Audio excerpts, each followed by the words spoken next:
When love becomes a battlefield, breaking free from narcissistic relationships. Have you ever felt like you're constantly walking on eggshells? Like no matter what you do, it's never quite enough. You're not losing your mind. You're not being too sensitive. And you're definitely not alone.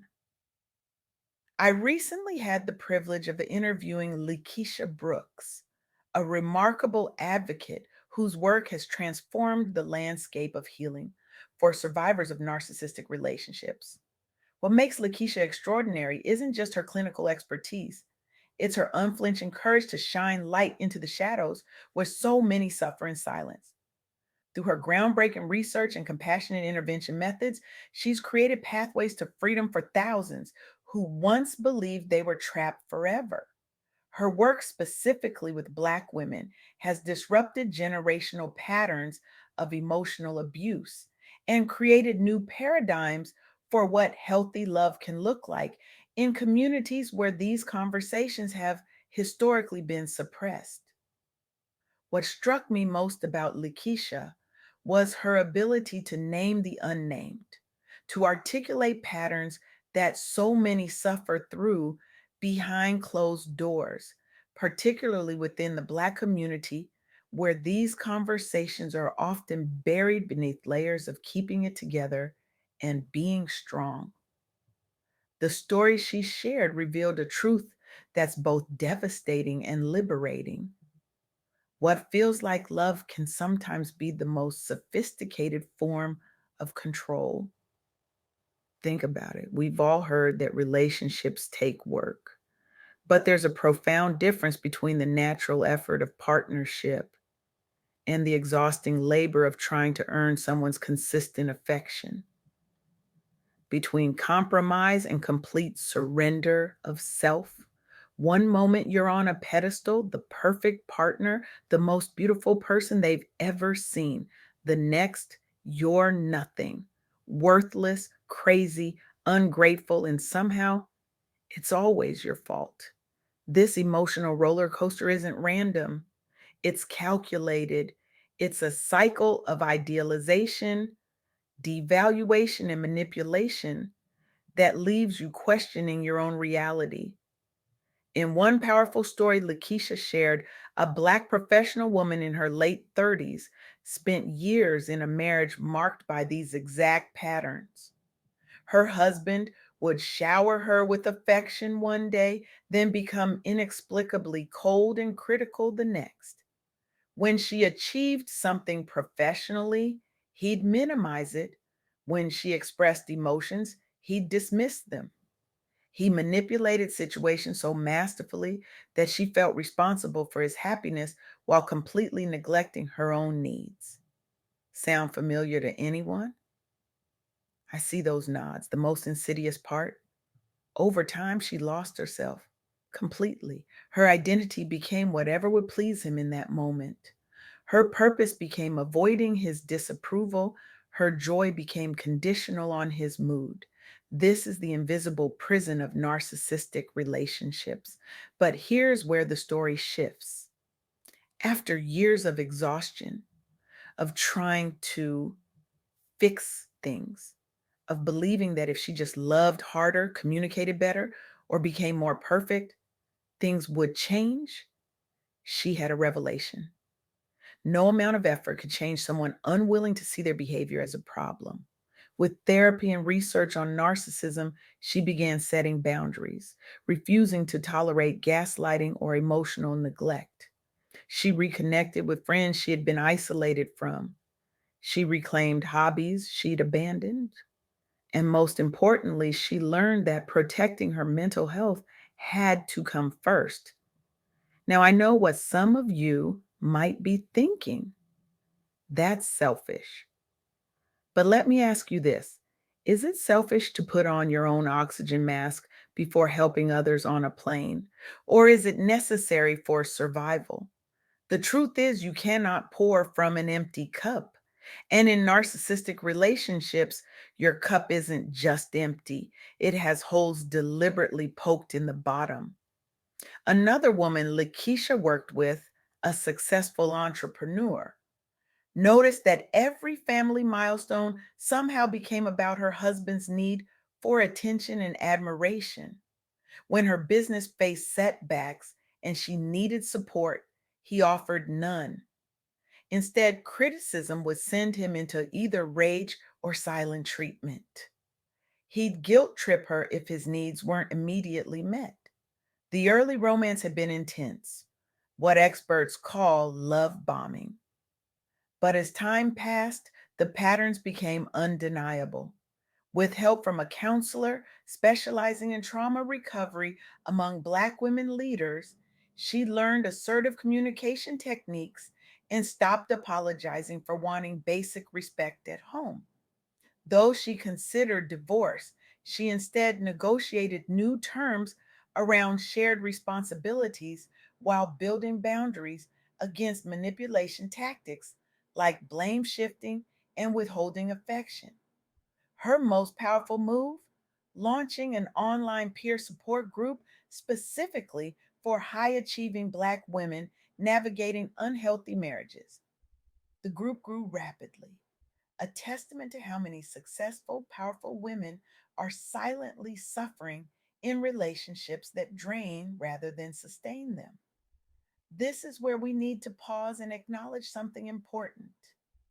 There's a particular burden that falls on Black women in these situations, the pressure to uphold the strong Black woman archetype, the fear of confirming stereotypes about Black relationships if you speak out, the cultural expectation to keep family business private, the historical context that makes seeking help from authorities complicated and sometimes dangerous. These layers make recognizing and escaping narcissistic relationships even more challenging for Black women. As Likisha emphasized in our interview, cultural context matters deeply in how these dynamics play out and how recovery happens. But here's the beautiful truth she shared: freedom is possible, healing is possible, joy, authentic, unconditional joy, is possible. A third story Lakeisha highlighted involves someone who credits the National Domestic Violence Hotline with saving their life during an emergency involving escalating psychological abuse. After being convinced by their spouse they were the problem and having attempts at seeking help met with ridicule, they reached a crisis point following another cycle of devaluation and rage. They discreetly contacted the hotline via text, a service designed specifically for those who can't safely make a call, and received culturally relevant safety planning advice. This connection became the lifeline they needed to escape immediate danger. Years earlier, they'd believed leaving wasn't possible, but learning others had done so gave them the courage they needed. Today, they volunteer part time helping hotline staff better understand the nuances facing marginalized groups, raising awareness around the importance of accessible, culturally competent domestic violence services. As Maya Angelou wisely said, when someone shows you who they are, believe them the first time. But what happens when someone shows you different versions of themselves? When the person who claims to love you the most makes you feel the worst about yourself? That's the confusing reality of narcissistic relationships. The gaslighting makes you doubt your perceptions. The intermittent reinforcement, those unpredictable moments of affection amid the criticism, creates a trauma bond that feels impossible to break. But as Lakeisha Brooks has witnessed countless times, recognition is the first step toward reclamation. Recognize the patterns: love bombing followed by devaluation, constant criticism interrupted by just enough praise to keep you hooked, isolation from friends and family who might validate your reality, financial control disguised as taking care of things, Emotional manipulation that leaves you constantly apologizing for reactions to their actions. Once you see the pattern, you can begin to separate your worth from their assessment of you. You can start to remember who you were before this relationship consumed your identity. This isn't about demonizing anyone, it's about acknowledging that some relationship dynamics are fundamentally unhealthy, not because of communication issues or compatibility challenges, but because they're built on control rather than connection. As Audre Lorde reminded us, caring for myself is not self indulgence, it is self preservation, and that is an act of political warfare. For Black women, especially, reclaiming your right to peace, respect, and joy is revolutionary in a world that often expects your sacrifice. If any part of what I've shared today resonates with you, I want you to know three things. First, you're not crazy. The confusion you feel is by design. The self doubt is the product of manipulation, not a reflection of reality. Second, you deserve better, not because you're perfect, but because you're human. And the basic currency of human relationships should be respect. Third, you are not alone. Resources exist, communities exist, healing exists. The National Domestic Violence Hotline is available 24/7. You can text START to 88788 if you can't safely call. Even small steps toward rediscovering your voice matter more than you might realize. Today, I challenge you to become an active participant in breaking the silence around narcissistic abuse. Whether you're currently in such a relationship, have survived one, or simply want to be part of the solution, your voice matters. Your story matters. Your boundaries matter. Look around this room. Statistically, several people here are fighting this battle right now. Others have survived it. Many know someone who needs this information desperately. What if your willingness to have an uncomfortable conversation becomes someone else's lifeline?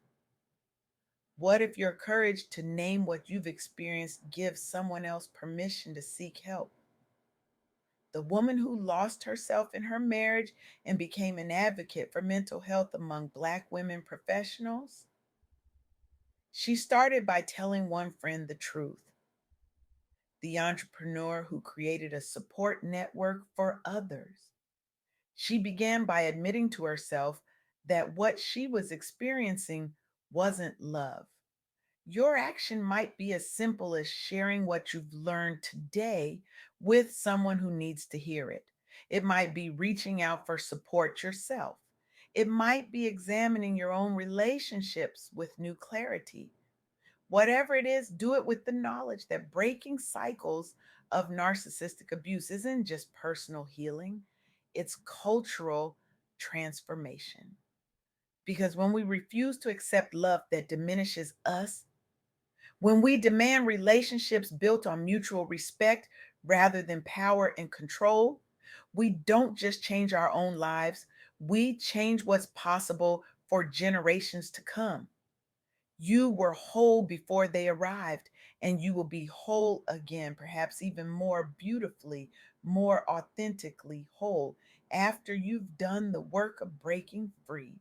Your freedom journey starts with a single truth, and that truth is you matter. Your peace matters. Your joy matters. Not someday, not when you've earned it, not when someone else decides you deserve it, right now, just as you are. Thank you.